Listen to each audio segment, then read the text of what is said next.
618쪽쯤 됩니다. 역대상 6장 말씀입니다.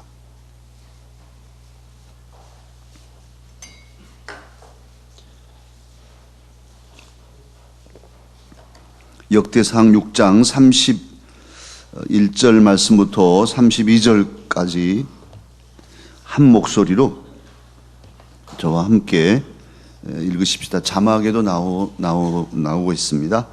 같이 읽겠습니다. 시작.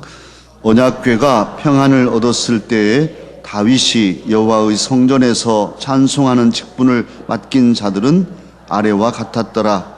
솔로몬이 예루살렘에서 여호와의 성전을 세울 때까지 그들이 회막 앞에서 찬송하는 일을 행하되 그 계열대로 직무를 행하였더라. 아멘. 사랑하는 강사가족 여러분, 저와 여러분을 향해서 하나님 아버지께서 간절히 원하시는 바가 있다면 무엇이겠습니까? 하나님은 왜 이 아침도 저와 여러분을 이 귀한 자리로 나오게 하시고 또 기도하게 하시고 그러실까요? 우리를 향한 하나님의 뜻, 그 뜻 가운데 가장 귀한 것은 무엇일까요? 하나님은 우리가 망하거나 우리가 잘못되기를 원하시는 분이 아니십니다. 하나님은 저와 여러분을 사랑하십니다. 저와 여러분을 자녀 삼아 주셨습니다. 부모 마음으로 자녀를 생각할 때 여러분 우리 자녀들이 어떻게 살기를 원하신가요? 똑같아요. 우리 마음이 하나님 마음을 닮았어요. 오히려 하나님 마음이 더 진짜죠. 하나님께서는 저와 여러분이 잘 되기를 원하십니다. 행복하기를 원하십니다. 그래서 육신적으로도 건강하게 살기를 원하시고 영적으로도 강건하게 살기를 원하시는 분이 저와 여러분의 아버지 하나님이십니다. 하나님은 이 아침도 그래 강사가족들아 건강하게 살아라. 육신적으로도 영적으로도. 그래서 행복해다오. 건강이 행복이잖아요. 뭐 아무리 맛있는 음식이 차려져 있어도 건강하지 않으면 이건 뭐 모래를 씹는 것 같잖아요.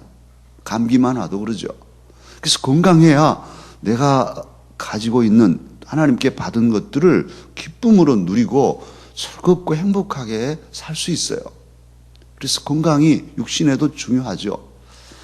그런데 건강하게 살려면 뭘 해야 됩니까? 우리가 건강하게 살려면 하나님께서 우리가 건강하게 살기를 원하시는데 육신적으로도 건강하려면 밥도 잘 먹고 잠도 잘 자고 밥 잘 먹고 잠만 자면 됩니까? 밥 잘 먹고 잠만 자면 어떻게 될까요?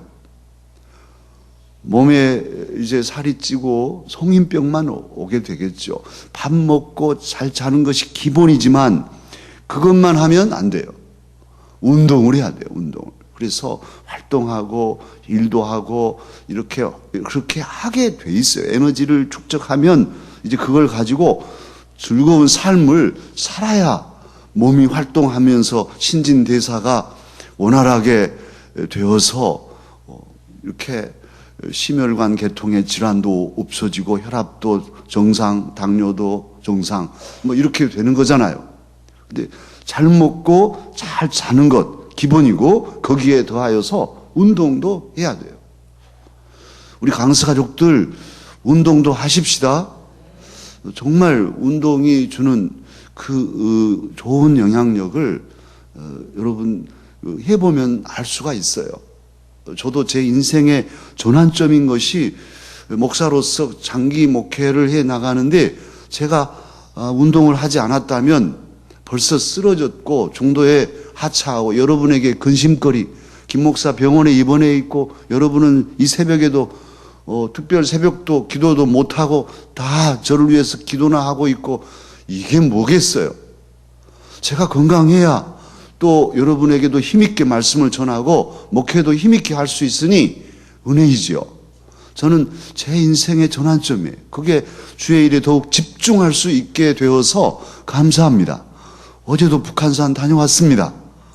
얼마나 감사한지. 할 수 있다는 게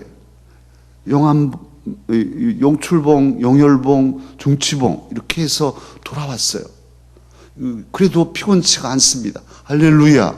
하나님의 은혜가 얼마나 감사한지. 어떻게 이런 약한 제가 산을 거뜬히 오르고도 힘이 남아서 기쁨으로 또 이 새벽을 깨우냔 말이에요.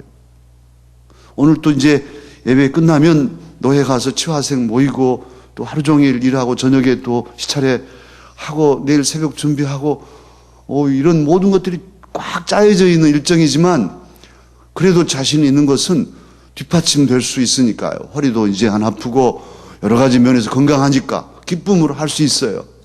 건강해야 합니다. 그리고 또 하나 건강하면 다 되느냐? 그렇지 않아요. 위험이 있어요. 북한산 어제도 높은 그 암벽은 피하고 안전한 곳으로 이렇게 지혜롭게 이건 할 수 있나 잘 가늠하고 상황을 잘 보면서 위험을 피하고 이겨가고 견뎌 가야 돼요. 이번에 낚싯배가 침몰해서 사람들이 많이 죽었어요. 그런데 가만히 살펴보면 사람들 잘못이거든요. 또 이 바람이 불 때는 배가 안 가야 되는데 계속 고기 잡기 좋은 곳으로 가자고 선장에게 부추기고 또는 구명조끼도 비가 와서 좀 젖어서 척척하고 그러니까 안 입고 이런 사람들의 부주의함, 위기를 살피지 못하는, 판단하지 못하는 이런 것들 때문에도 큰일을 당하죠. 우리 이 믿음의 식구들도 가장들이 또 가정을 이끌어가는 주부들이 지혜로워야 돼요. 식단도 아침에 어떤 식단을 우리 가족들을 먹일 것인가 이게 장기적으로 축적되면 그게 병이 될 수도 있고 건강해질 수도 있고 운전을 하거나 또 어떤 상황 판단을 하고 집이 이사하거나 결정을 내릴 때 가장들이 잘못하면 위기를 위기로 보지 않고 멍하고 있다가는 가족들이 다 다치고 쓰러지잖아요. 그래 놓고는 이제 하나님 원망하고 이런 일도 많습니다. 그래서 우리가 육신적으로 건강한 삶을 살려면 잘 먹고 또 잘 자고 또 운동도 하고 위기를 잘 헤아려서 극복해내는 이런 지혜로운 삶을 살아야 한단 말이죠. 우리 모두 그렇게 살아가십시다. 그리고 이것만으로는 아니에요. 진짜 더 중요한 건강이 있는데 그 건강은 무슨 건강일까요? 영적인 건강입니다. 영적인 건강이 힘있게 자리하면 육신적인 건강이 약해져도 이길 수 있어요. 서령 팔다리가 떨어져 나가도 영적으로 건강하면 오히려 더 기쁨과 감사로 살 수 있어요. 위기를 당해도 영적으로 건강하면 능히 돌파해낼 수 있어요. 영이 죽으면 다 죽는 거예요, 사실은. 그러니까 더 중요한 것은 육신의 건강과 육신의 행복보다 더 중요한 것은 영적인 건강, 영적인 행복입니다. 하나님께서는 우리가 그렇게 영적으로 건강한 삶을 살도록 원하고 계셔요. 사랑하는 강서가족 여러분, 영적으로 건강하려면 어떻게 해야 하겠습니까? 영적으로도 음식을 먹어야죠. 영적 음식이 무엇일까요? 하나님의 말씀이에요, 말씀. 영적 음식을 먹어야 돼요. 그리고 음식 먹고 잘 자고 쉬고 하나님 품에서 위로를 받고 그렇게 살아야 되는데 하나님 품에서 위로받고 쉼을 얻으려면 무엇을 해야 됩니까? 기도를 해야겠죠. 어제 우리 말씀 나눴죠. 그래서 우리가 기도하는 무릎을 꿇고 하나님 앞에 늘 깨어서 또 매사에 하나님과 사귀고 하나님 뜻을 듣고 하나님 안에서 우리의 힘을 얻어서 위로받고 힘을 얻고 전진해 나가자는 말씀을 같이 나눴어요. 그리고 그것이 우리 자녀손들에게 유산이 되도록 하자. 기도하는 자녀들이 되게 하자. 이런 말씀인데 또한 우리가 해야 할 일이 있어요. 그것은 뭐냐 하면 찬양입니다. 찬양은 우리에게 큰 힘과 능력을 줘요. 찬양에는 능력이 있어요. 빌립보 감옥에 바울 사도와 실라가 갇혔지요.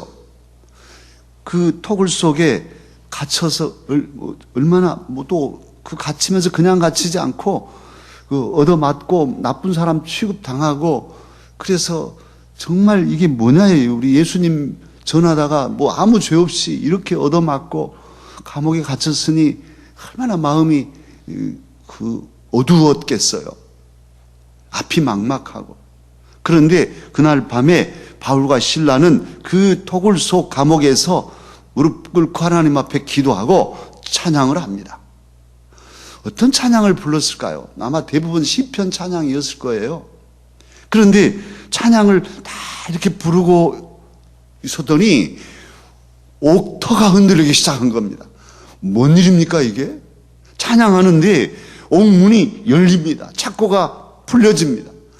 놀라운 일이 일어났어요. 찬양할 때에 강력한 하나님의 역사가 일어나서 갑자기 왜 그 찬양할 때 지진이 일어났냔 말이에요. 그리고 왜 지진이 일어나는데 옥문들이 열립니까? 이건 자연현상만은 아니죠. 자연현상과 함께 하나님의 역사가 일어나서 죄수들의 착고가 풀리고 다 자유케 됐어요. 그래서 간수가 자결하려고 하잖아요. 죄수 도망가면 자기가 자기 목숨으로 책임을 져야 되는데 차라리 이런 꼴 보느니 내가 먼저 죽자 하고 자살하려고 할 때 간수를 막잖아요. 바울 사도가. 우리는 한 사람도 도망가지 않았다. 그래서 그 간수가 무릎을 꿇고 그날 밤에 바울 사도와 실라를 자기 집으로 모셔다가 모든 몸을 씻기고 전 집안 식구들을 모이게 하고 바울 사도 입에서 나오는 예수 그리스도의 십자가 복음을 듣고 우리도 믿겠습니다. 우리에게 세례를 주십시오. 이건 뭐 감옥이 흔들리고 문이 열리는 기적만이 아니라 이건 정말 기적 중의 기적은 예수님 믿고 구원받는 것입니다. 그날 밤에 바울 사도가 찬양할 때에 그런 자연적인 역사와 또 그런 놀라운 신기한 기적의 역사가 일어났지만 더 중요한 역사는 간수의 가정이 전체 가족이 얘들까지 다 무릎 꿇고 예수 믿음을 구주로 고백하고 세례받고 구원받았습니다. 그리고 그날 밤에 그렇게 구원받은 그 집에 사도행전 16장 보면 큰 기쁨, 그냥 기쁨이 아니라 큰 기쁨이 그 가정에 있었답니다. 할렐루야. 하나님의 놀라운 역사는 찬양의 역사예요. 우리도 찬양을 하면 힘이 나잖아요. 마음이 우울할 때, 또 걱정, 근심이 많을 때 찬양을 하면 우리의 영이 다시 살아나요. 마치 아기 가지신 엄마들이 찬양하면 안에서 아기가 꿈틀꿈틀 놀듯이 말이죠. 우리의 영이 안에서 살아난단 말이에요. 힘을 얻습니다. 찬양을 우리의 영혼을 소생케 합니다. 그래서 찬양하면 참으로 걱정, 근심을 물리칠 수 있어요. 또 몸의 병도 치유할 수 있어요. 세상에 뭐 좋은 클래식이나 좋은 음악만 가지고도 몸의 병과 마음의 병을 치료한다고 하는데 찬양을 부르면 어찌 우리의 영과 몸과 또 마음이 치유되지 않겠어요. 찬양은 능력이 있기 때문에 그렇습니다. 그래서 우리는 찬양을 불러야 되는데 더더욱 찬양을 부르면 우리들에게 복이 되고 또 기쁨이 되고 우리의 삶이 그렇게 온전해지는 그 이유가 있어요. 오늘 하나님의 말씀 한 구절을 보겠습니다. 이사야 43장 21절인데 여기 자막에 여기 있어요. 자막에 보십시다. 다 같이 한번 또박또박 한번 읽으시죠. 시작.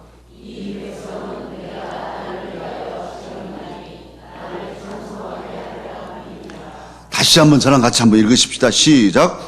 이 백성은 내가 나를 위하여 지었나니 나를 찬송하게 하려 함이니라. 아멘. 이사야를 통해서 주시는 누구의 말씀일까요? 하나님이 직접 하신 말씀이에요. 직접 합법으로 이사야가 지금 말씀을 전하고 있어요. 이 백성은, 하나님의 백성은, 다시 말하면 오늘로 하면 우리 강서 가족 저와 여러분은 하나님이 어찌 하셨다고요? 하나님을 위하여 지으셨다는 거예요.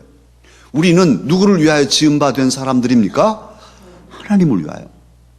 그러니까 근본이, 그 목적이, 우리가 살아가는 모든 목적이 그러니까 하나님을 위하여 있는 거예요. 나를 위하여는 두 번째. 근데 이게 거꾸로 되면 이제 복잡해지는 거죠. 엉클어지는 것이니까. 이게 순리인 거예요. 하나님은 저와 여러분을 하나님 당신을 위해서 지어주셨어요.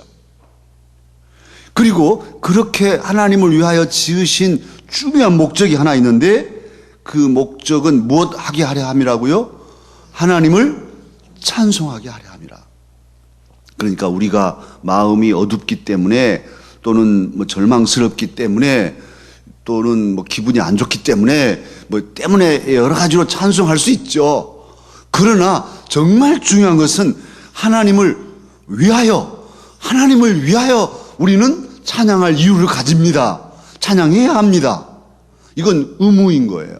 그러니까 우리뿐 아니라 모든 피조물은 하나님을 위하여 지었어요. 그랬으니 하나님께 찬양하며 사는 것은 마땅한 거예요. 그러기에 하나님을 위하여 지은 바 되었기에 하나님을 위하여 우리가 찬양을 하면 우리는 행복하게 되어 있어요. 하나님이 그렇게 만들어 놓으신 거죠.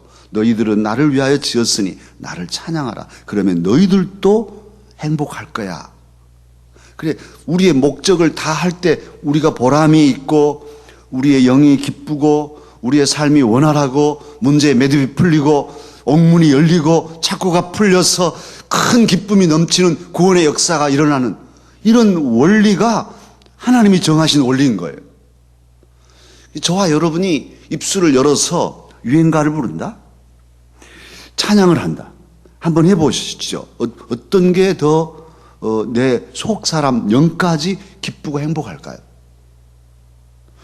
하찮은 유행가 따위만 불러도 기분은 좋잖아요. 기분은 뭐 뽕짝 같은 거 부르면 또 막 이렇게 막 흥도 나고 막 그러잖아요. 그런데 심지어 하나님을 찬양하는, 하나님을 위해 지은 우리가 하나님을 찬양하는 삶을 살 때에 우리의 영이 어쩔까요?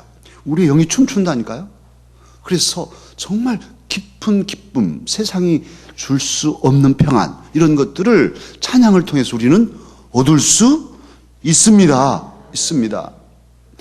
에베소서 1장 3절로 6절을 보면요, 이런 말씀이 있어요. 하나님께서 우리를 택하여 부르시고 영광스럽게 거룩한 하나님의 자녀가 되게 하셨는데 왜 그랬냐?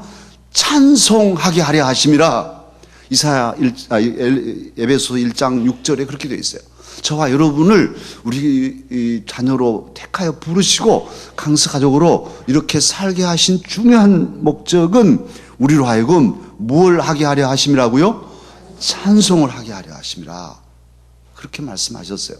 그러니 찬송은 해도 좋고 안 해도 좋은 게 아니라 꼭 해야 할 일입니다. 오늘 또 아침에 우리 장목사님과 비솔이 함께 찬양을 이끌었잖아요. 같이 우리 찬양. 이게 하나님께 영광이, 하나님은 기뻐하신 거예요. 이야, 이 새벽에 우리 강스 가족들이 이렇게 나와서 나를 찬양하는가? 고맙다. 그 찬양 기쁘다. 그러시고 우리에게 은혜를 주시지 않겠어요? 마음이 좋으셔가지고 뭘 줄까? 너희들은 뭘 해주면 좋겠니? 그러실 거라고요. 오늘은 더더욱 이 아침 우리가 찬양하고 기도하는 이 새벽에는 우리에게 더 귀한 은혜를 주실 것입니다. 하나님은 찬양을 기뻐하시니까요. 오늘 하나님 찬양하여서 복을 받은 사람 소개하고 있습니다. 역대상 6장 조금 전에 읽었던 그 말씀은 다윗에 대한 이야기죠. 다윗이 왕이 되어서 헤브론에서 왕이 되죠. 7년 반 동안. 그리고는 나중에 여부수족 숙들이 사는 예루살렘을 점령하고 그걸 다윗성이라 시온성이라 하고 그곳으로 언약궤를 모셔옵니다. 그래서 아직 성전은 없지만 하나님의 임재의 상징인 언약궤를 모셔놓고 뭘 다윗이 하냐면 각 레위 지파를 나누어서 반차를 정하고 반열을 계열대로 이렇게 해서 찬양대를 조성합니다. 그 찬양대 이름들이 쭉 뒤에 나와 있어요. 그래서 성경에 보면 공식적인 찬양대를 만든 첫 번째 사람이 누구냐면 다윗입니다. 다윗은 하나님을 찬양의 사람이에요. 어려서부터. 시편이 총 150편이고 그것이 5권으로 쪼개져서 나눠져 있는데 이 시편 150편 중에 74편인가요? 70몇 편을 지은 시인이 다윗입니다. 놀랍죠? 절반을 다윗이 지었어요. 그만큼 다윗은 찬양이 늘 충만한 가득한 삶을 살았어요. 그래서 그 베들레헴 8번째 막내 꼬레비 아들이 대이스라엘의 왕이 다윗이 되고 다윗 왕조가 되고 지금도 이스라엘 국기에 다윗의 별이 새겨져 있는 영광스러운 사람이 된 것은 하나님을 찬양한 사람이었기 때문입니다. 하나님께서 다윗을 보니 마음이 아파하였어요. 무엇 때문에 그랬을까요? 인물이 잘나서? 다윗보다 훨씬 더 키 크고 잘난 사람도 있었어요. 사울왕은 더 그 우대 선대왕 사울왕은 다른 이스라엘 사람보다 이 모가지가 하나 더 있었어요. 준수한 사람이었어요. 그래도 폐위당하잖아요. 그러나 저 막내둥이 양측이 그 다윗을 보니 하나님 마음에 합했는데 그것은 다윗이 늘 양치면 하나님을 찬양했기 때문일 거예요. 그 증거가 오늘 본문이죠. 그는 나이가 들어서 왕이 돼서도 찬양을 그치지 않고 어떻게 하면 하나님을 더 체계 있게 기쁨으로 하나님께 영광을 돌릴까? 그렇게 궁리하다가 성전 세울 생각을 하고 궁리하다가 찬양대를 세우지 아무도 생각 못한 거예요. 그때까지 한 사람도 해보지 못한 찬양대원을 세워서 정기적으로 연습해서 가장 아름다운 찬양으로 하나님을 기쁘시게 해드리고자 하는 왕이 다윗입니다. 그 구절이 오늘 본문이에요. 다시 한번 우리 본문을 읽어보십시다. 다 같이 31절, 32절 자막에 또 나오죠. 시작. 언약궤가 평안을 얻었을 때에 다윗이 여호와의 성전에서 찬송하는 직분을 맡긴 자들은 아래와 같았더라. 솔로몬이 예루살렘에서 여호와의 성전을 세울 때까지 그들이 회막 앞에서 찬송하는 일을 행하되 그 계열대로 직무를 행하였더라. 다윗이 세운 언제까지요? 솔로몬이 성전을 지을 때까지, 완성할 때까지는 텐트를 쳐놓고 그 안에 언약궤를 모셨는데 그 회막에서 계열대로 하나님을 찬양한 거예요. 그 명단들이 뒤에 쭉 나오고 있어요. 이러한 다윗, 본인 스스로 시인이고 하나님을 찬양하는 시인이고 본인 스스로도 찬양하고 악기를 가지고 찬양하는 수금을 잘 또 다윗은 탔잖아요. 그리고도 어떻게 하나님을 찬양할까 하는 이 간절한 열망이 궁리하다 그렇지 하고 깨달아진 놀라운 깨달음. 우리는 지금 주일이면 당연히 찬양대에 서 있지만 이 찬양대의 역사는 다윗부터 시작한다니까요. 다윗이 제대로 된, 물론 출애굽할 때 신의 그 홍해를 건너서 미리암과 이스라엘 여인들이 화답성으로 찬양을 하는 그런 전체 공동체 찬양은 있지만은 정규적인 그런 예배 모범을 가지고 준비한 찬양대는 다윗이 만든 거예요. 엄청난 놀라운 일을 다윗이 했어요. 그렇게 모범을 보인 이 다윗, 사랑하는 아들, 사랑하는 손주들도 하나님께 복을 받고 살기를 원했겠죠. 사랑하는 아들 솔로몬, 특히 사랑하는 여인 그 밧세바에게서 난 이 솔로몬이 왕이 됐는데 이 솔로몬에게 뭘 물려주고 싶었겠어요.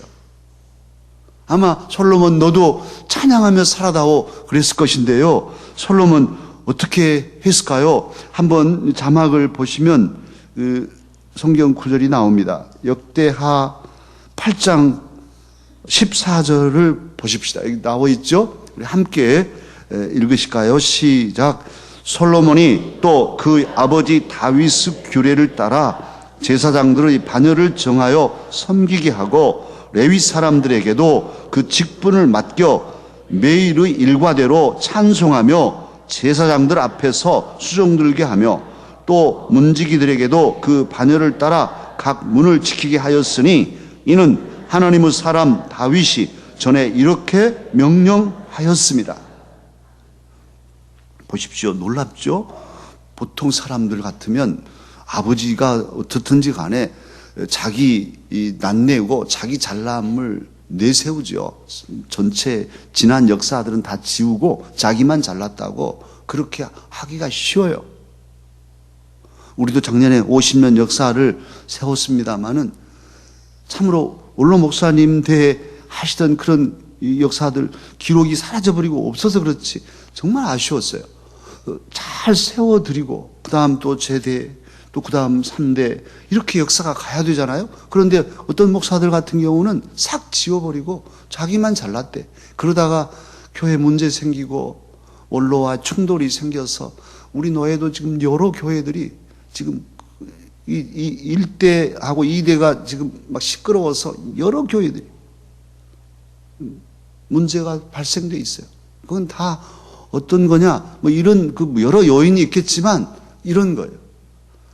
그런데 오늘 다윗과 솔로몬 부자지간이어서만이 아니라 다윗이 모범을 잘 보여주어서 솔로몬이 그 신앙의 유산을 잘 이어받았습니다. 그 잘 이어받은 것 중에 하나가 찬송이에요. 찬송하는 삶. 우리 아버지는 찬송하시고 우리 아버지는 찬양대를 세우시고 우리 아버지는 하나님을 기쁘시게 했지. 그래서 저런 복을 받았어. 솔로몬은 가만히 본 거예요, 아버지를. 이야, 저렇게 하시네. 저렇게 하시니까 복을 주시네. 나도 그렇게 해야지. 이거잖아요. 저는 제가 모셨던 목사님 12년 3개월 모시면서 목사님 저렇게 하시네. 한 말씀도 안 하셨지만 저렇게 하시니까 좋네. 내가 꼭 그렇게 해야지. 제가 노트로 한 권을 기록했어요. 목사님 저런 것은 내가 조금 나는 저렇게 안 할 거야. 좀 그런 것도 다 제가 노트 한 권을 목회하는 동안 12년 3개월 동안에 나는 앞으로 이렇게 목회하겠어. 또 목사님 저런 점들은 내가 잊지 않겠어. 이렇게 기록한 게 노트 한 권이었어요. 사랑하는 강사 여러분, 솔로몬은 아버지 다윗이 한 것을 스승에게 배우듯이 잘 보고 배운 거예요. 그리고 그 유산으로 받은 것 중에 하나가 찬송입니다. 오늘 그래서 솔로몬 자기도 성전을 세워놓고 더 큰 규모의 찬양대를 만들어서 아버지처럼 그렇게 뜻을 이어서 찬양하는 예배로 하나님께 영광을 돌렸습니다. 할렐루야. 그뿐 아니라 놀라운 사실은 솔로몬도 하나님을 향하여 시를 지어서 아버지처럼 그 큰 시인은 아니지만 시를 지어서 하나님께 영광을 돌렸는데 그 솔로몬의 시편에 들어있습니다. 얼마 전에 우리 새벽 기도회 때 우리 같이 봤죠. 그것이 바로 72편이에요. 있어요? 김 전사님 제가 드렸던가요? 시편 72편? 네, 지금 나와 있죠. 시편 72편은 시편이 총 150편이고 5책으로 나눠졌는데 두 번째 책의 마지막 시가 72편이고 그 마지막 대목 한 구절이 지금 18절, 19절입니다.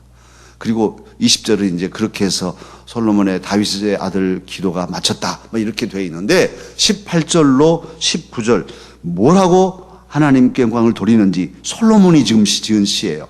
다 같이 솔로몬을 생각하면서 다윗, 솔로몬 부자를 생각하면서 함께 우리의 자녀들도 저런 고백을 하도록 축복하는 마음으로 함께 읽으십시다. 시작. 홀로 기이한 일들을 행하시는 여호와 하나님 곧 이스라엘의 하나님을 찬송하며 그 영화로운 이름을 영원히 찬송할지어다. 온 땅에 그 영광이 충만할지어다. 아멘. 아멘. 아멘입니까? 정말 우리 자녀손들도 하나님을 저렇게 솔로몬처럼 찬양하는 삶을 살면 행복하겠죠. 솔로몬이 받은 복은 다윗보다 훨씬 더 많아요. 찬양하는 이 부자지간이 누리는 영광은 그 어느 왕들보다 더 기쁘고 더 많고 풍성한 것이었습니다. 우리도 우리 자녀들에게 그런 복의 유산을 남겨주십시다. 그러려면 내가 찬양하는 삶을 살아야 돼. 내가. 엊그제가 제 생일이었습니다. 우리 이번엔 정말 제 어머님이 너무 그리웠어요. 그래서 어머니 흔적을 찾고 어머니 찬송, 우리 어머님 항상 하면 다 찬송하는 게 있거든요. 우리 교회에서 한 번 불렀었어요. 그런데 그 찬송가 가사를 인터넷에 검색하니까 없어요. 우리 어머니가 부르시던 찬송이 이 희귀성이 너무너무 귀한 거예요. 그래서 옛날 녹음해놓던 걸 다 찾아가지고 이 바쁜데 그래서 우리 해가지고 우리 세라입사님께 부탁해서 아버님에게도 드렸어요. 부르시라고. 내 고향 주소는 하늘나라 영생도 행복군 자유면이요 불로동 10번지 생명수 강가에 십자가 문패가 내 집이지요. 내 고향 천국은 전쟁이 없고 시기 질투 분쟁도 전혀 없어요. 평화의 종소리 내 귀에 들리니 영원히 잘 살지요. 내 고향 천국은 병이 없고요. 소경과 환자도 전혀 없어요. 건강한 몸으로 언제나 웃으며 내 구주 예수님 찬송하지요. 할렐루야. 정말 귀한 가사 5절까지 있는데 제가 나중에 칼럼 써서 올려놓을게요. 여러분들이 이거 부르면 좋겠어요. 저는 제 어머님이 못났고 제대로 한글도 모르시고 전도사 사모로서 그렇게 사셨지만 믿음에는 장부셨고 늘 내 고향 주소는 하늘나라. 그러기에 그 목소리 쟁쟁합니다. 우리 어머님이 내게 남겨주신 유산, 그 굳센 믿음, 늘 찬양하시던 그 찬양 내 귀에 쟁쟁합니다.